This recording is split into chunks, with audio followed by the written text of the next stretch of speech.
What's up everyone, Ian Stewart here, and in this video I want to walk you through my workflow when mastering for the Native Instruments stems format. Now, if you're not familiar with the details of the NI stems format, what it's all about, their recommendations for color coding, naming stems, order of stems, all that stuff, I'll put a link down in the description.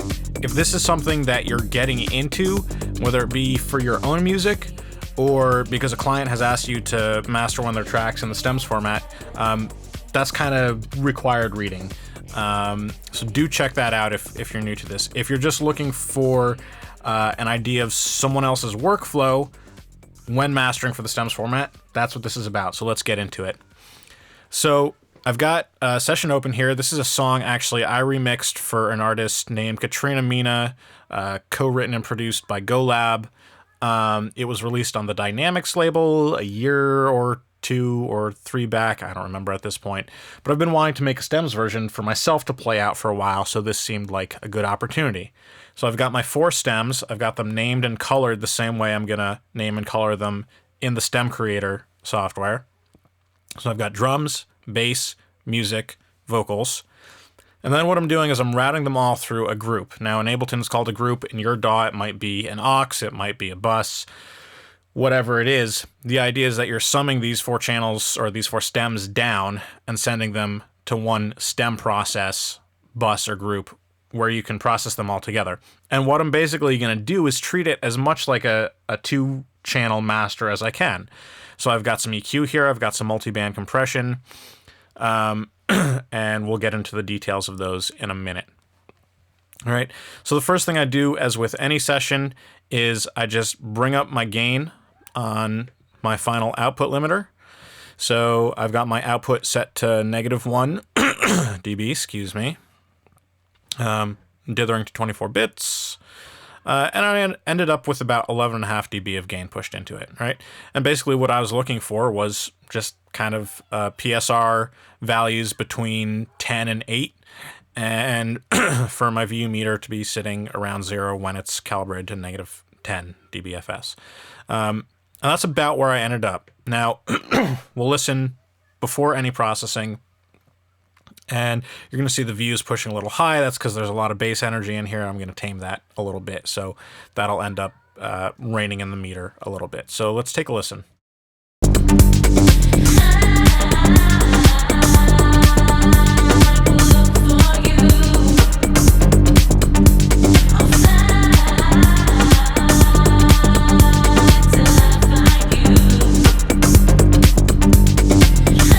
All right, so we can see it's pushing a little further than we might normally like it, but again, once we rein in some of the low end, that's going to help with that. Now, I want to keep this quick, so I'm not going to go into a ton of detail, but basically, I've got an EQ, just doing some typical mastering EQ type duties. I'm cleaning up the low end a little bit, bringing out some presence, rolling off the very bottom.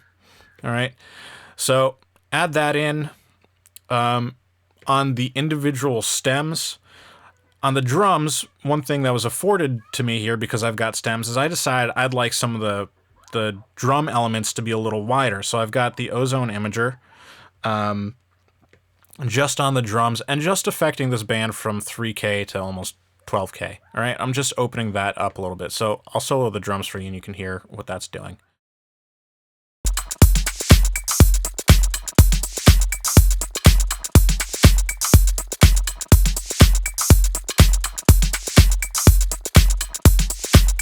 Okay, now the next thing, because I know I'm hitting my limiter pretty hard at this point. In fact, if we just take a look, I'll unsolo those drums.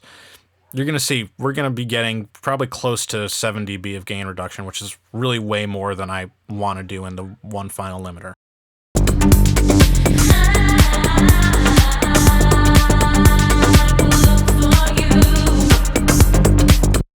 So a good place to start reining that in, of course, is the drums. So what I've got here is I've got some clipping and limiting going on, and then I was pretty happy with the overall sound, but there was a bit of a tonal characteristic that changed after that, the clipping and the limiting.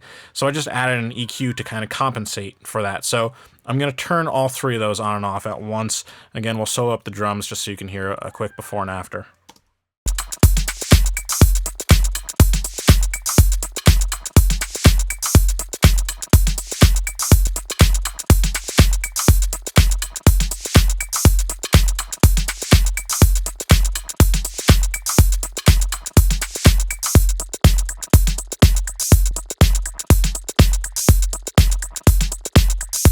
So right there, we're pretty cleanly getting rid of about 5.5 dB of peak level, believe it or not. All right, I did a similar thing on the bass just because we've got some kind of slap bass transients coming through. So if I just solo up the bass.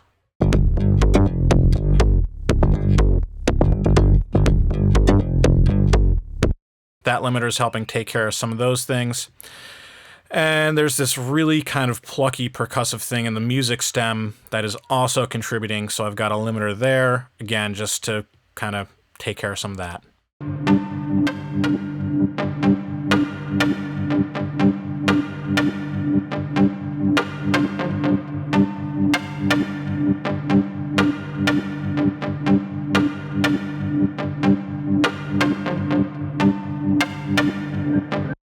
So I bypassed it in the middle there, and I hope you'll agree it's doing a pretty clean job.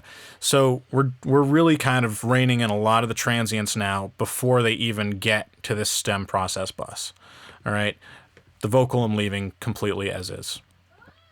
Now the last thing I want to do before I hit the limiter is some multiband compression. Now normally the trouble with this would be if you play the whole song, it compresses fine, it reacts the way you've set it up to. But then when you go to bounce out the individual stems, say the vocal, and you play the vocal, the level's not even sufficient to trigger the compressor at all, nonetheless trigger it in the way that it would be triggered if it were seeing or hearing the whole song. So I'll just demonstrate that real quick.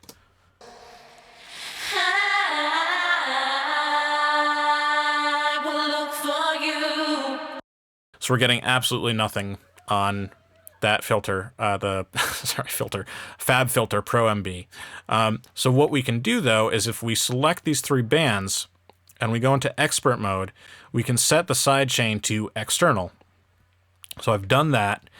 And then what I did was I bounced out basically the output of this stem process master. And what I did, I bounced it with all the limiting and stuff that's going on in the individual stems, with the EQ on the stem process master, but then I turn the limiter off. Okay, so now effectively that's just the output of this EQ, which is what Pro MB is ultimately we want it to hear.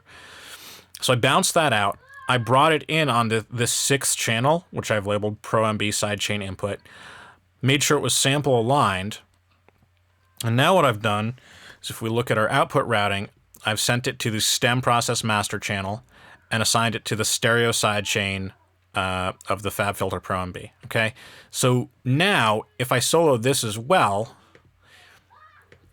but we listen to just the vocals, we'll see the compressor is still reacting as if it's hearing the whole mix.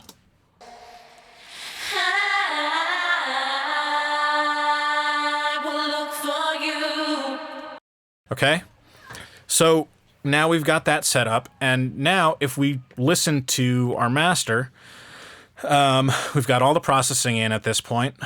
I think we'll see that hopefully our PSR is kind of opened up a little bit, since now we're going to be controlling the low end between the EQ and the low band of the Pro MB, and we'll see everything should be sitting kind of about where we want it.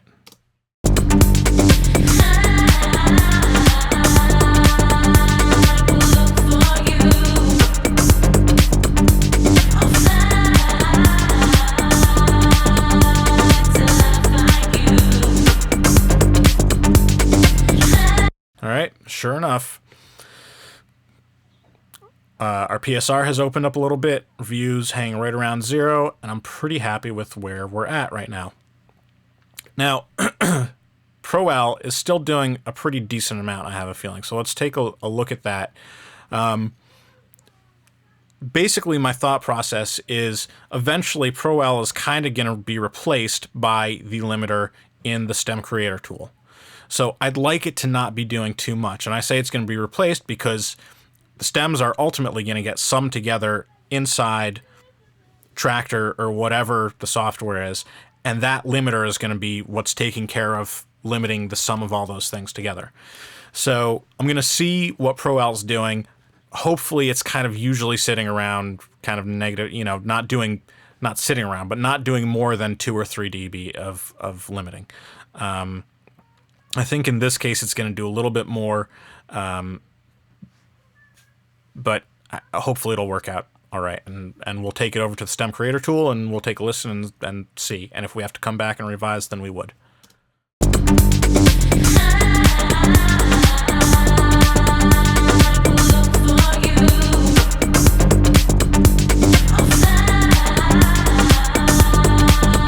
All right, so there are a few where it's doing more than I'd like, but on average, it's kind of between -2 and -3, which I think is going to be acceptable. All right, so now what I'm going to do is with this limiter on, which is going to help take care of a few extra peaks, like, for example, if we just solo the drums and listen and take a look at what this final limiter is doing.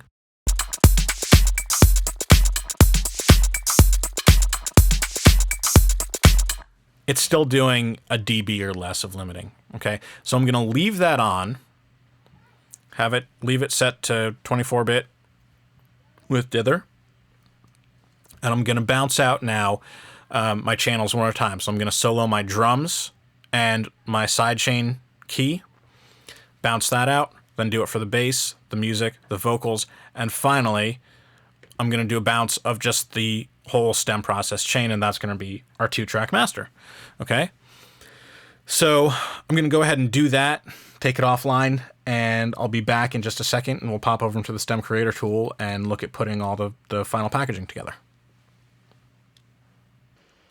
Okay, so now we've got the stem creator software open.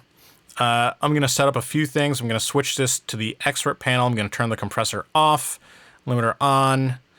I'm going to bring my ceiling down to -1, and I'm going to bring my threshold down to -1 as well. What I've also done is I'm using Audio Hijack to record all the audio from this. So what I've done, and you could route it however you needed, but I've just inserted Insight in between the output of Stem Creator and where I'm ultimately routing the output, but normally that would just be your sound card. That way you can get some more insightful metering, because the metering built into the Stem Creator tool is pretty lacking. There are a few things that it's really missing. You can't save sessions, which is unfortunate. The metering's virtually non-existent. So that's how I've got that set up. Then what I've done here is I've bounced out all my stems. So I've got drums, bass, music, Vox, and our master. And what I did was I converted all the AIFs to M4As. These are actually Apple lossless files. And that's one cool thing about the Stem Creator. If you put in waves or AIFs, it'll convert it to a standard 256 kilobit AAC. So like iTunes, mastered for iTunes quality, kind of iTunes Plus quality file.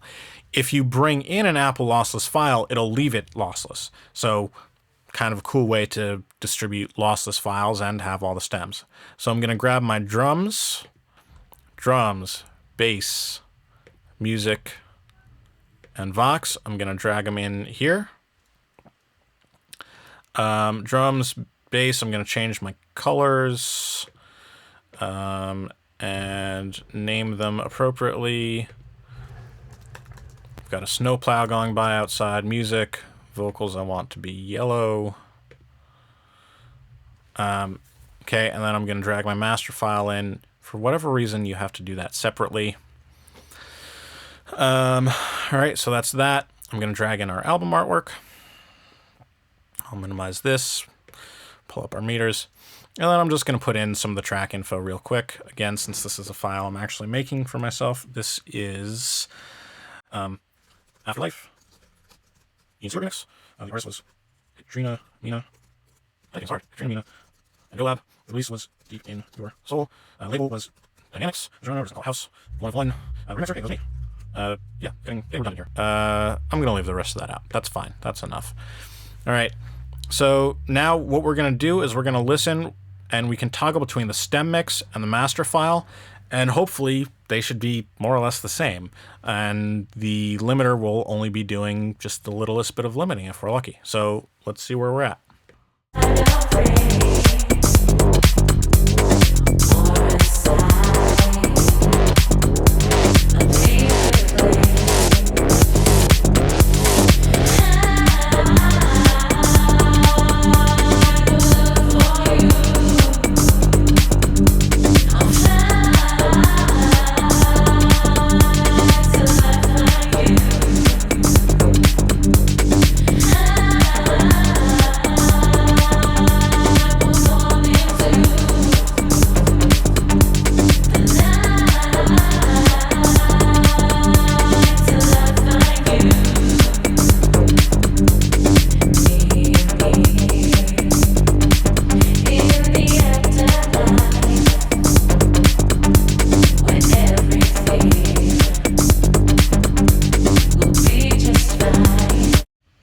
All right, that's kind of all there is to it at this point.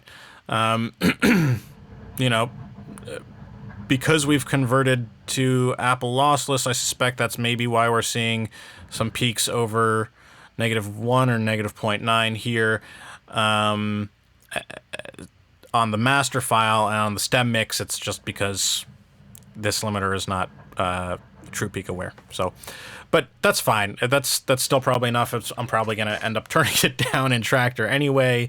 So that should kind of do it. At that point, we can close that down, and we'll hit export. And I'm just going to call it Afterlife.